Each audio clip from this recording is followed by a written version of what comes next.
경제에 관한 궁금증은 무엇이든 물어봐.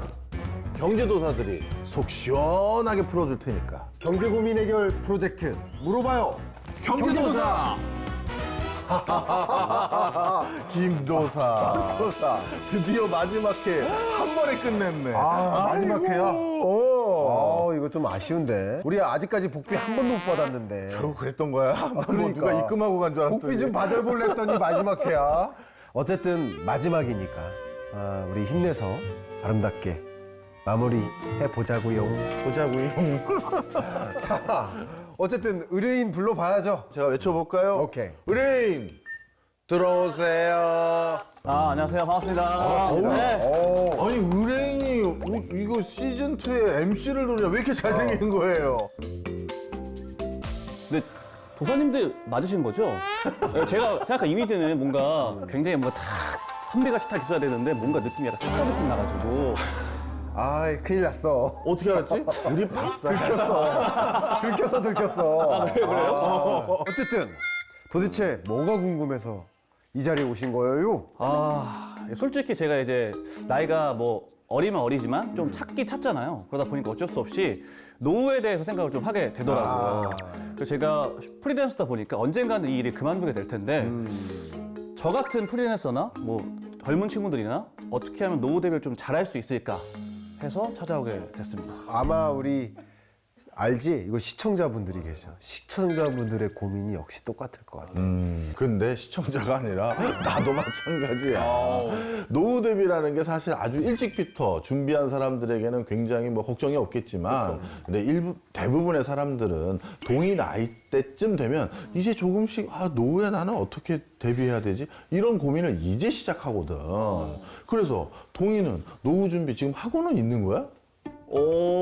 생각해보면은 뭐 한다고 하는 건 같은데 잘하고 있는지 모르겠다. 그럼 친구들 중에는 혹시 노후 준비하는 친구들 있어? 주변에 뭐 가장 기본적인 건 저축을 많이 하고요. 뭐 조금 더 한다면 막 주식 같은 거 하는 친구도 있고.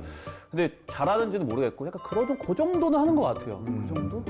그러면 동이가 사회생활 시작한 거는 이제 얼마나 된 거지?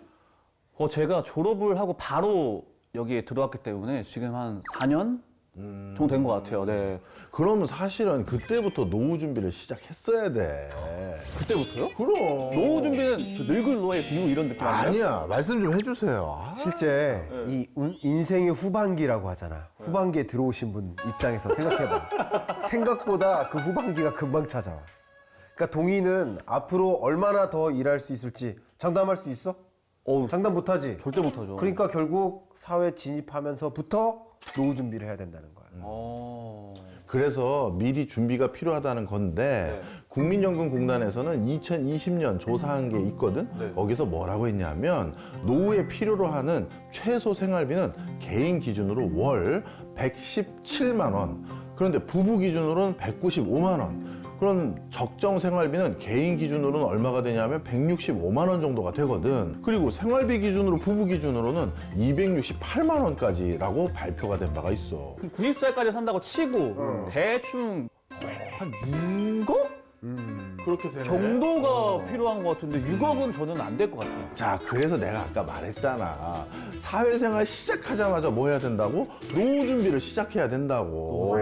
그래서 노후 준비는 결국 시간과의 싸움이다. 이렇게 생각하는 게 좋아. 근데 그래도 6억은 너무 큰 돈은 아니에요? 아니야. 그런데 노후 준비를 일찍 시작하면 그 부담이 급격히 줄어들거든? 예를 들어서 월 3% 복리로 60세까지 1억을 모은다고 생각해봐. 그러면 20세부터 저축을 하면 얼마씩 매달 내면 되냐면 11만 7천 원만 저축하면 돼.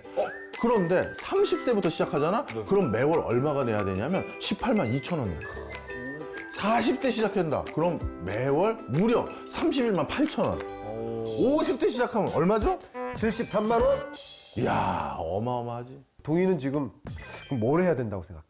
제가 지금 뭘 하면 그래도 저한테는 그게 있지 않을까요? 국민연금 같은 게? 그것도 있지만 우리가 원하는 대답은 저축이었어.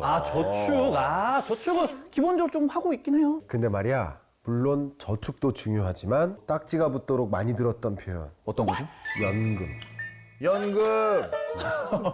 이 동의가 네. 튼튼한 연금탑을 쌓기 위해서 지금부터 시작하면 좋은 그 연금의 종류를 알려줄게.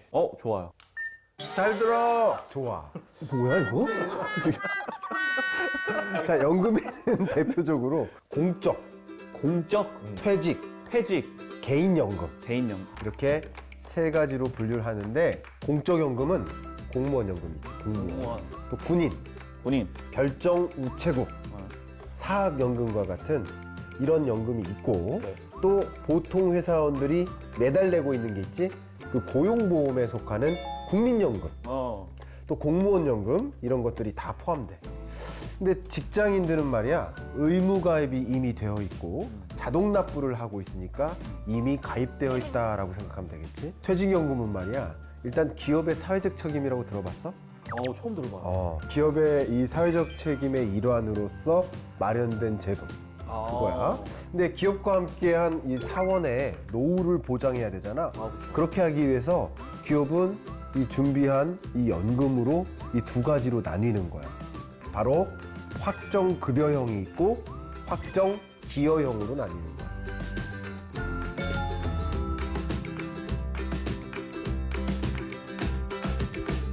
마지막으로 동의를 위한 연금이 또 하나 있어. 뭐가 있습니까? 바로 개인연금. 동의 같은 프리랜서 같은 개인들이 자신의 노후를 준비하는 제도로 주택연금, 연금 저축상품, 연금보험, 개인형 퇴직연금 제도, 이거는 영어로 IRP라고 불러. IRP.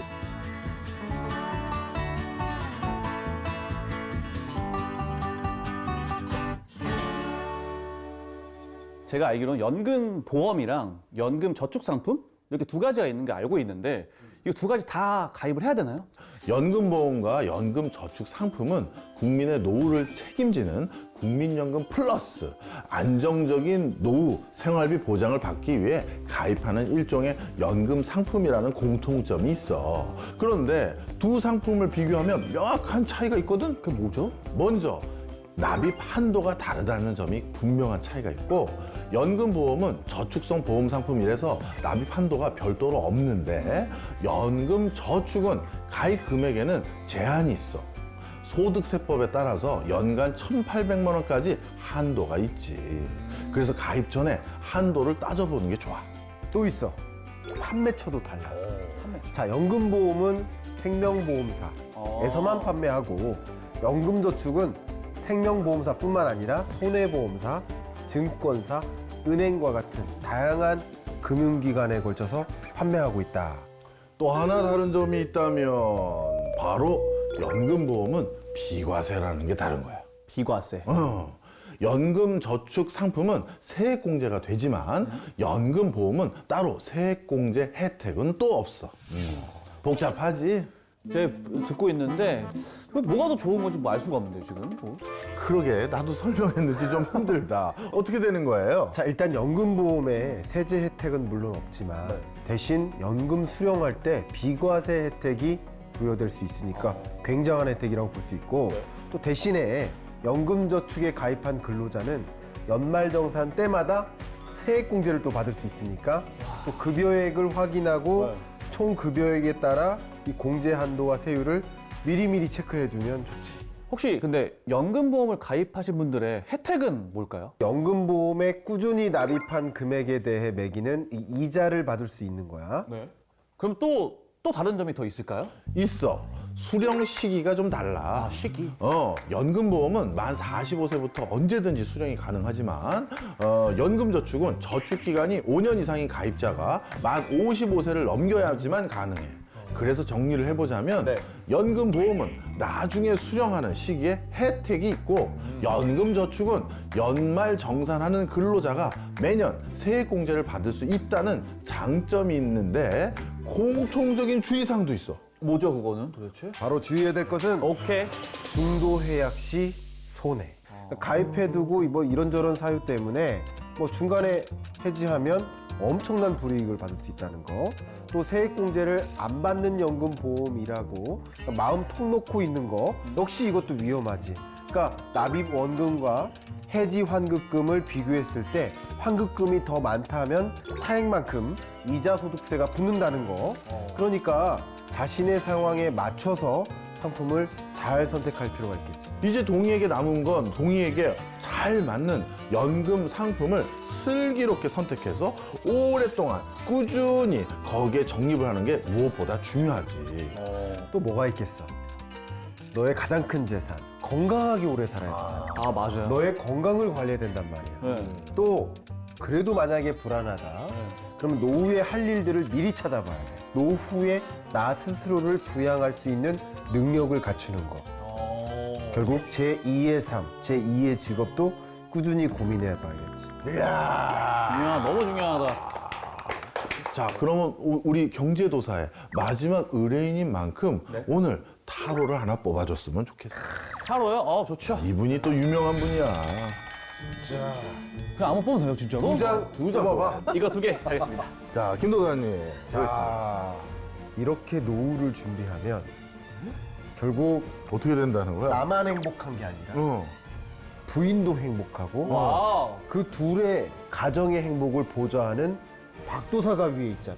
배가 난데? 그러니까 후반님이 박도사가 같이 함께. 두 가정을 영원히 행복하게 해줘서 네. 나도 행복할 뿐만 아니라 나의 가정을, 나의 부인을 이렇게 왕비로 딸을 공주로 만들어줄 수 있다는 뜻이야. 근데 너무 중요하다. 왜냐면 제가 노후 준비할 때 이제 제 2의 직업도 준비하라 했으니까 이 전편에 또 사업 그것도 있다 보니까 그거 보면 또 좋겠네요. 또 느낌에. 원래 우리가 복비를 두둑하게 받고 있거든. 네. 근데 마지막 회니까 그냥 소감만 한번 들어볼게. 저랑 비슷한 또래 친구들은 노후 준비라는 걸 어떻게 할지 모르고 하다 보니까 생각 없이 투자도 많이 하고 막 잃고 막 눈물 흘리고 막 그랬는데 더 탄탄한 자본을 쌓고 연금을 준비하면은 노후에 좀 더 편한 삶을 가질 수 있다는 걸 더 확 와닿게 해주는 것 같아요. 마지막 의뢰인만큼 너무나도 큰 영광이었습니다.